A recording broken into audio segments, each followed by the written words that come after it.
Well, my microphone was out again. I'm making a habit of this. Anyway, good evening, everyone, and welcome to just another quick roundup. Even though it's late on a Saturday night, I thought I would quickly join you and just cover a few of the things that I've been monitoring in the media in the last day or two. It's been, 48 hours since the riots in Leeds, and I've not really heard of mass arrests as we would expect, considering that there was so much footage, clear footage, because it wasn't even dark, it was daylight when the protest got going. And there are so many people who are clearly visible in the footage. And these are not people who are guilty of misdemeanors, they are guilty of rioting. That carries a 10-year prison sentence or an unlimited fine. But the police have made one arrest that we know of. They arrested a woman because she was speaking out about the crime in her area and how it's changed because the entire area is now inundated with migrants that she and none of us actually voted for. And this goes against the narrative, and for whatever grounds they used, they actually arrested her. And we've seen video footage of her being dragged away, almost kicking and screaming, and it's absolutely disgraceful. Still no sign of that person who was maybe in his 40s, if not 50s, who set the bus alight, a middle aged man in full view, didn't care less, and stood there and literally just set the bus alight while watching himself being filmed. That's how arrogant they are, and that's how little they fear, little fear they have of actually being arrested. And it's absolutely disgraceful, to say the least. Absolutely disgraceful.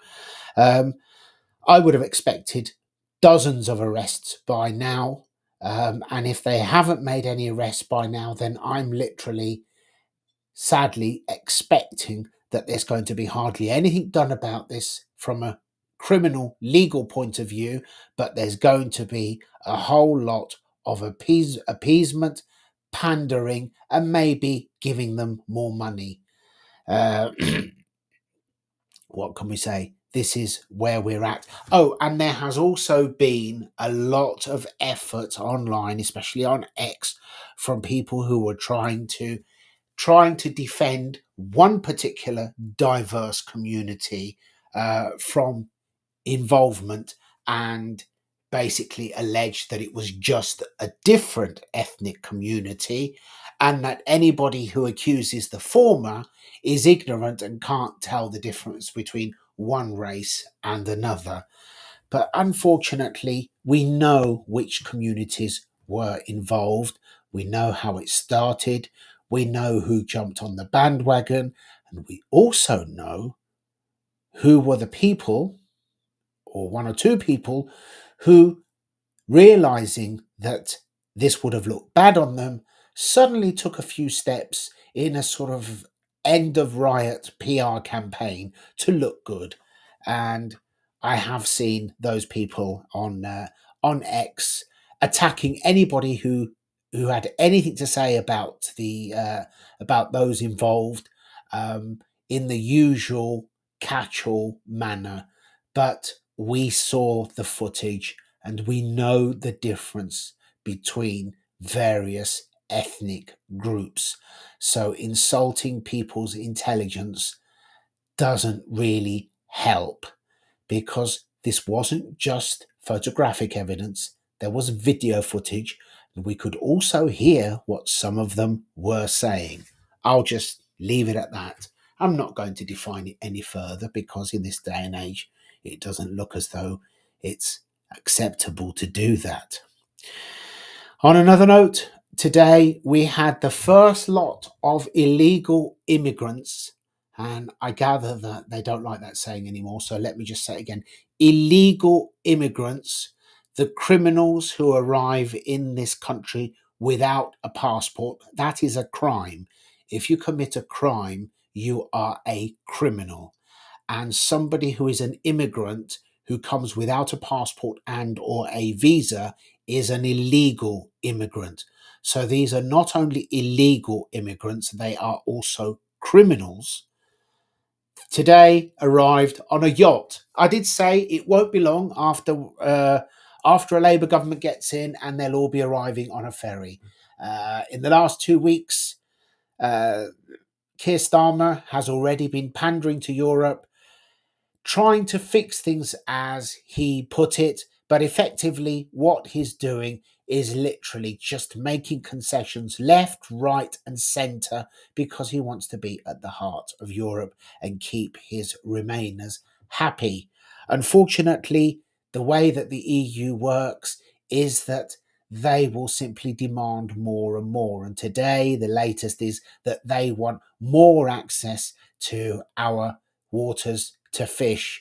And Starmer, being so weak and pathetic and desperate to ingratiate himself with the EU, will just allow them to fish in our waters, which is one of the most powerful bargaining points that he has, because our waters are very, very valuable to the EU, the French in particular.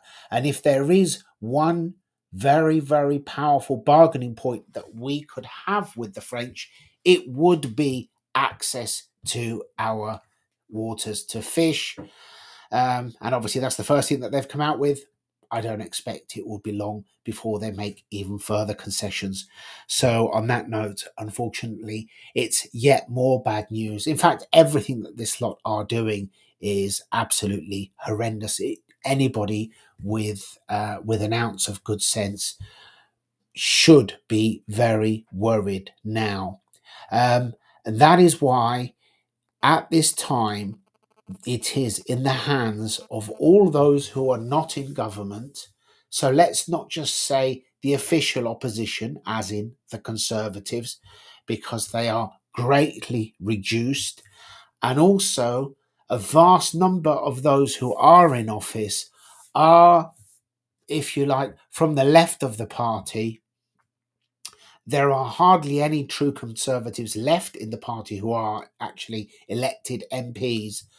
So there has been talk of Suella defecting, whether that is just a rumour or whether it is being released intentionally to try to spoil her chances of gaining support to stand for leadership. I don't know.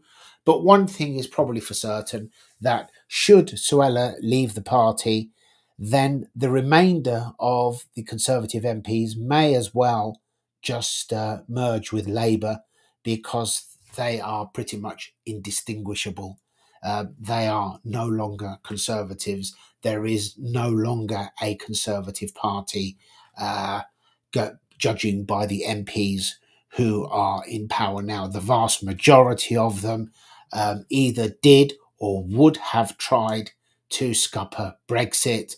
The vast majority of them are in favour of bigger government, immigration, supporting the WEF, staying in the ECHR, and so on and so on and so forth. So this is the last paragraph of Animal Farm, where the animals looked through the window and they could not tell the men from the pigs, or the pigs from the men. This is what is happening in the Houses of Parliament now. There is no distinguishing the Labour Party from the Conservative Party. Where the Lib Dems are concerned, I don't factor them in. I've had a few comments on my videos about democratising reform and why I argue for democracy. And quite a few people have commented to say that, am I aware that the Lib Dems are actually a limited company, and so on and so forth. I actually don't give the Lib Dems any thought whatsoever. I don't consider them to be an effective political party in any way, shape, or form. And it is to my mind that when they sold their soul under Nick Clegg in 2010, they are no longer a party that is even that even commands any respect whatsoever. They have won a few seats this time, but that's mainly conservative supporters from the left of the party who probably couldn't stomach voting Labour. But given a suitable alternative at another election, most of those Lib Dem seats will vanish again. We've seen it before. I'm sure we'll see it again. And to be honest, I really don't care how the Lib Dems are structured. I don't care what their policies are. I don't care what they do. They are irrelevant in the political British political spectrum, as far as I am concerned, and always will be. But my argument about democracy is important, and yes, of course, the Conservative Party is democratic in theory, but as we all know, they went to the members after Boris was ousted, but the members didn't want Boris removed. It was the MPs who made that choice unilaterally. They then, once they selected their candidates, they then went to the members to choose one of the two, and the members actually voted for Liz Truss. And then after, not only did she fail with releasing too much too quick in her budget, but let's not forget that she was undermined, not just by the party members, but by the Bank of England as well. And then they literally descended on her and removed her. And the next time, they didn't give the members a vote. They put their first choice, who was Rishi Sunak, into power, because it was Rishi Sunak's job to actually put a few more nails in the coffin of this country's conservatism and destroy the party, then withdraw, which is exactly what he's doing. I'm sure that you have realised that Rishi Sunak and Keir Starmer are actually frenemies. They both have the same boss. Our last election was simply a change of middle management, not leadership. And unless we actually have a voice, nothing is going to change. And we will only have a voice if we demand it and we force the parties to grant us a voice. Because no individual or group of individuals can be trusted with absolute power. It is only you, the people, who can keep them in check and ensure that they remain on an even keel.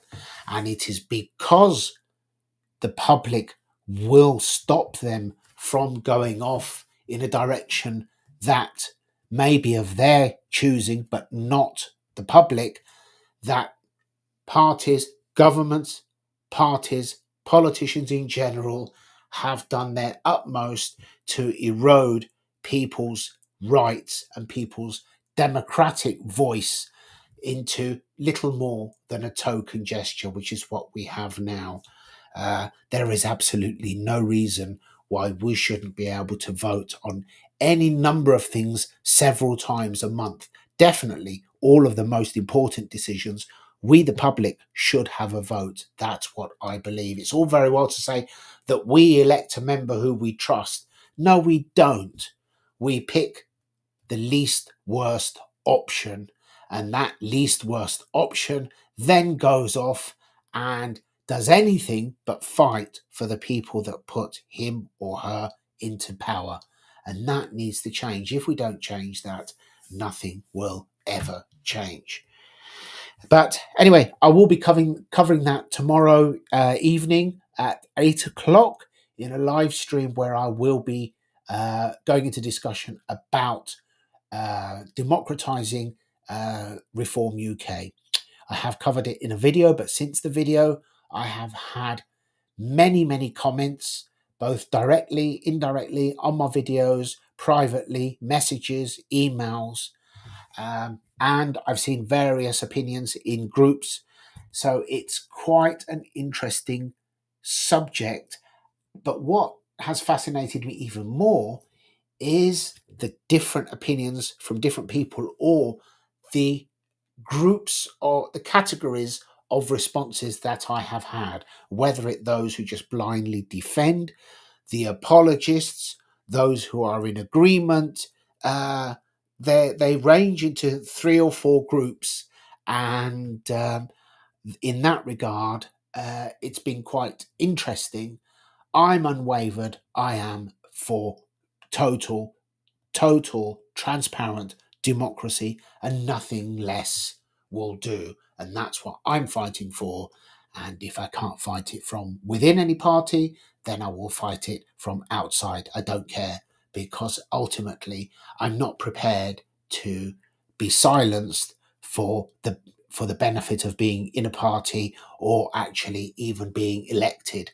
Much as it would be a huge privilege to be elected, and how wonderful, I can't deny it would be so exciting to have the opportunity to be an MP, but I'm not prepared to sell my soul for it. So if making an argument will hinder my chances of becoming an MP, then so be it. It really doesn't matter. I've stood, I've made my argument, the people voted, they've got their local duly elected member of parliament now for the next 5 years, assuming that the Labour Party do last that long, which I don't think they will. In the meantime, now I will do what I can to change whatever I can change from the outside. And on that note, I'll bid you farewell for tonight. Thank you very much for joining me, and I will see you very, very soon. Tomorrow evening, probably. Good night. Bye bye for now.